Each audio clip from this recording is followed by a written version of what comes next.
పట్టణంలో జాతీయ కిసాన్ మోర్చా జాతీయ కార్యవర్గ సభ్యులు గోలి మధుసూదన్ రెడ్డి విలేకరుల సమావేశం నిర్వహించారు.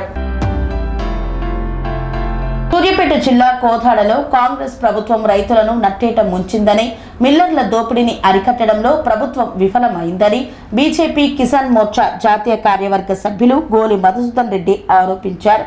ఎన్నికల సమయంలో ఎలాంటి షరతులు లేకుండా 2 లక్షల రుణమాఫీ చేస్తామని కల్లబొల్లి కబుర్లు చెప్పిన కాంగ్రెస్ ప్రభుత్వం అధికారంలోకి వచ్చాక రైతులను నట్టేట ముంచిందని బీజేపీ కిసాన్ మోర్చా జాతీయ కార్యవర్గ సభ్యులు గోలి మధుసూదన్ రెడ్డి విమర్శించారు. అల్వాలపురం గ్రామంలో ఆయన విలేకరులతో మాట్లాడుతూ తెలంగాణ రాష్ట్రంలో ఏ ఒక్క రైతుకైనా 2 లక్షల రుణమాఫీ పూర్తి స్థాయిలో చేశారా అని ప్రశ్నించారు. వరంగల్ డిక్లరేషన్ లో ఇచ్చిన హామీపై ఎక్కడైనా చర్చకు తాము సిద్ధంగా ఉన్నామని సవాల్ విసిరారు. రుణమాఫీ కాకపోవడం వల్ల బ్యాంకుల అప్పులు పెరిగి రైతులు తీవ్ర ఇబ్బందులు పడుతున్నారని, కొత్త రుణాలు రాక ప్రైవేట్ వడ్డీ వ్యాపారులను ఆశ్రయించాల్సి వస్తుందని ఆవేదన వ్యక్తం చేశారు. క్వింటాలకు 500 బోనస్ ఇస్తామన్న హామీని కూడా ప్రభుత్వం విస్మరించిందని మండిపడ్డారు. రైతులు పండించిన చివరి గింజ వరకు కేంద్ర ప్రభుత్వం డబ్బులు చెల్లించేందుకు సిద్ధంగా ఉందని, రాష్ట్ర ప్రభుత్వం వైఫల్యంతో మిల్లర్లు అధికారులు కలిసి కుమ్మక్కై రైతులను నట్టేట ముంచారన్నారు. ఇప్పటికైనా ప్రధానమంత్రి ఫసల్ బీమా యోజనను రాష్ట్రంలో అమలు చేయాలని, రాబోయే వానాకాలం సీజన్ నుండి నాణ్యమైన విత్తనాలు అందేలా చర్యలు తీసుకోవాలని, అలాగే సేంద్రియ వ్యవసాయంపై రైతులకు అగ్రికల్చర్ ఆఫీసర్లకు అవగాహన కల్పించాలని స్పష్టం చేశారు. అన్ని రకాల పంటలకు మద్దతు ధర పెంచినందుకు కేంద్ర ప్రభుత్వానికి కృతజ్ఞతలు తెలిపారు. అనంతరం మామిడి తోటలను పరిశీలించారు. ఎన్నికల్లో 2023 ఎన్నికల్లో జరిగినటువంటి శాసనసభ ఎన్నికల్లో కాంగ్రెస్ పార్టీ పిసిసి అధ్యక్షుడు ఆ రోజు రేవంత్ రెడ్డి గారు మేము అధికారంలోకి వస్తే, తెలంగాణ రాష్ట్రంలో కాంగ్రెస్ పార్టీ అధికారంలోకి వస్తే ఎలాంటి షరతులు లేకుండా బేషరతుగా తెలంగాణ రాష్ట్రంలో ఉన్న రైతులందరూ కూడా 2 లక్షల రూపాయల రుణమాఫీ చేస్తారని కళ్ళబొల్లు కబులు చెప్పి రైతులకు మాయమాటలు చెప్పి రైతుల యొక్క ఓట్లు వేసుకొని గెలిచి అధికారంలోకి వచ్చినటువంటి కాంగ్రెస్ పార్టీ ప్రభుత్వం ఈరోజు రైతులను నట్టేట ముంచింది, రైతులను మోసం చేసింది. రైతులను ఈరోజు తెలంగాణ రాష్ట్రంలో ఏ ఒక్క రైతుకైనా మీరు 2 లక్షల రుణమాఫీ చేసిరో రుజువు చేయాలి. మేము ఛాలెంజ్ చేస్తున్నాం ముఖ్యమంత్రికి, తెలంగాణ రాష్ట్ర ప్రభుత్వానికి. ఈ తెలంగాణ రాష్ట్రంలో మేము ఎక్కడికైనా చర్చకు సిద్ధంగా ఉన్నాం. 2 లక్షల రుణమాఫీ చేస్తాను హామీ ఇచ్చినావా లేదా? వరంగల్ డిక్లరేషన్ చెప్పినవా లేదా? వరంగల్లో 2 లక్షల రుణమాఫీ చేస్తానంటే మీకు రైతులు రుణమాఫీ ఓట్లు వేసారు. ఎక్కడైనా రుణమాఫీ చేసినట్టు ఒక లిస్టు ప్రెస్ ముంగలకు తీసుకొని రాని మేము చెప్తాం. ఏ ఊళ్ళోనైనా మంత్రుల ఊళ్ళు కానీ, ఎంపీలు కానీ, ఎమ్మెల్యేల ఊళ్ళో కానీ 2 లక్షల రుణమాఫీ చేయని కారణంగా ఈరోజు రైతుల యొక్క అప్పులు పూర్తిగా కూడా బ్యాంకులో మురిగిపోతే పెరిగి కళ్ళంతా ఫిల్ అయిపోయినది. దానివల్ల కొత్త రుణాలు రాలేదు. రైతులు కొత్త రుణాలు రాక ప్రైవేటు వడ్డీ వ్యాపారాలపైన ఆధారపడి అధిక వడ్డీకి అప్పులు తీసుకొచ్చి వ్యవసాయ పెట్టుబడులు పెడితే కాలం కలిసినాక పూర్తిగా నష్టపోతే ఆదుకోవడం కోసం ప్రధానమంత్రి ఫసల్ బీమా కూడా ఈ రాష్ట్రంలో అమలు చేస్తారు. 15,000 రూపాయలు మేము రైతు భరోసా ఇస్తా అన్నావు, దాన్ని 12,000 తగ్గించినావు, ఇస్తలేవు. ఏదో అరకొర అప్పుడప్పుడు ఇస్తా ఉన్నావు. 2 లక్షల రూపాయల రుణమాఫీ చేయాల్సిందే. 2.5 సంవత్సరాల కాలం అయిపోయింది. ఇంకా నీకు ఆర్థిక సర్దుబాటు కాలేదు. కొత్త ప్రభుత్వం, కొత్త సంవత్సరము, లంకె బిందెలు ఉందని నేను ఏదో మార్పు చేస్తా ఉన్నావు, మాటల గారెడి చేస్తున్నావు, రైతులను నట్టేట ముంచినావు. కాబట్టి 2 లక్షల రుణమాఫీ కానాలి, అందరూ కూడా రుణమాఫీ కావాలి. 15,000 రూపాయల చొప్పున ఇవ్వాలి. 6,000 ఇస్తున్నాం, మిగతా కూడా 3,000 చొప్పున పూర్తిగా కూడా అసలు వడ్డీ అంతా కూడా కలిపి రైతులకు చెల్లించాలి. అదేవిధంగా ఎకరానికి క్వింటాలకు 500 రూపాయలు బోనస్ ఇస్తా అన్నావు. ఎంఎస్పీ పైన కేంద్ర ప్రభుత్వం ఇచ్చేటటువంటి కనీస మద్దతు ధర పైన మరి పూర్తిగా కూడా 500 రూపాయలు బోనస్ ఇస్తా అన్నావు, అది కూడా ఇవ్వలేదు. కాబట్టి పూర్తిగా ఇచ్చినటువంటి రైతు డిక్లరేషన్లో మీరు రైతులకు ఇచ్చినటువంటి హామీలన్నీ కూడా అమలు చేయాలని డిమాండ్ చేస్తూ, ప్రధానమంత్రి ఫసల్ బీమాను అమలు చేయాలని డిమాండ్ చేస్తూ సాయిల్ హెల్త్ కార్డు పూర్తిగా ఇష్యూ చేయాలి. అదేవిధంగా రాబోయేటటువంటి రోజుల్లో కేంద్ర ప్రభుత్వం ప్రవేశపెట్టినటువంటి ఫసల్ బీమా పథకాన్ని రాష్ట్రంలో అమలు చేయాలి. రాబోయేటటువంటి వానాకాలం సీజన్ నుంచి ఇచ్చేటటువంటి విత్తనాలపైన పూర్తిగా కూడా రాష్ట్ర ప్రభుత్వం నిగుబెట్టి నాణ్యమైన విత్తనాలు ఇచ్చే విధంగా తగు చర్యలు తీసుకోవాలని డిమాండ్ చేస్తూ, అదేవిధంగా వ్యవసాయ రంగంలో రైతాంగానికి అందరూ కూడా అవగాహన కల్పించడం కోసం, సేంద్రియ వ్యవసాయం పైన అవగాహన కల్పించడం కోసం మీరు అవగాహన సదస్సులు గ్రామాల వ్యవసాయ రంగంలో మరి రైతులందరూ కూడా కల్పించడం కోసం వ్యవసాయ రైతులందరూ కూడా మరి ఈ యొక్క అగ్రికల్చర్ ఆఫీసర్లందరూ కూడా గ్రామానికి వెళ్ళి వాళ్ళకి అవగాహన కల్పించాలని డిమాండ్ చేస్తా ఉన్నాం. ప్రకృతి పైన ఆధారపడ్డాయి ఇవన్నీ కూడా చేస్తలేరు.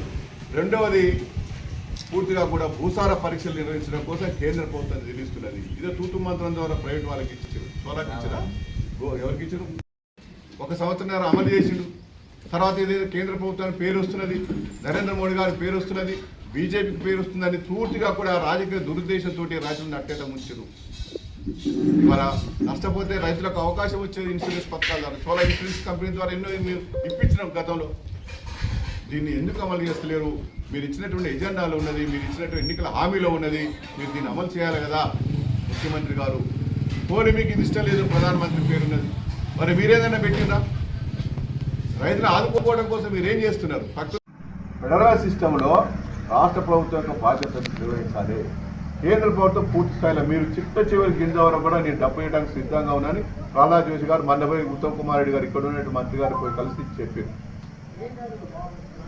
రాష్ట్ర ప్రభుత్వం గాలి గోలు పెట్టి రైతులను మిల్లల్లో పూర్తిగా కూడా అనేక రకాల హింసిస్తున్న రైతులను ఆ చివరికి పోలీసు వాళ్ళు ఎస్ఐలు వచ్చి అక్కడ నిలబడి విక్రయించవలసిన పరిస్థితి ఏర్పడింది. మిగతా రాష్ట్రాల్లో ఉందా ఇది? ఈ రాష్ట్రాల్లో పంచుందా ఓట్లు? మిగతా రాష్ట్రాల్లో ఒడ్లు పంచలేవా? ఇదే పరిస్థితి ఉందా మిగతా రాష్ట్రాలలో? ప్రభుత్వం పూర్తిగా కూడా ముందు చూపు లేదు.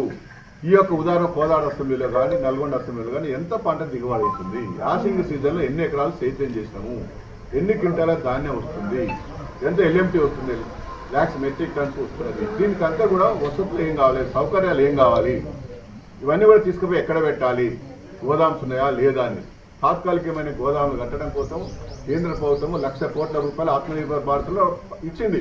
ఏం చేసింది? మీరు మింగేసి కూర్చున్నారు.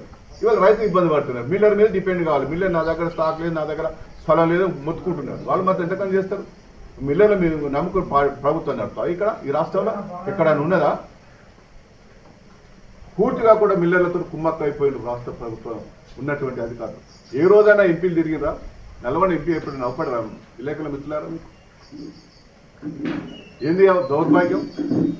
ప్రజలంతా దీవించి 5 లక్షల పైగా ఓట్లేసి గెలిపిస్తే ఇవాళ రైతుల కష్టాల్లో ఉంటే, దుఃఖాల్లో ఉంటే, రైతుల కన్నీరు దూర్చే పరిస్థితి లేదు. ఈ ప్రభుత్వంలో ఉన్నట్టు ప్రజాప్రతినిధులు, ఎమ్మెల్యేలు, ఎంపీలు, ఎమ్మెల్సీలు, మంత్రులు ఏదో తూతు మంత్రంగా నిన్నగాక మంగా హెలికాప్టర్ వేసుకుని వచ్చి 1 గంట సేపు రివ్యూ చేస్తే అయిపోతుందా?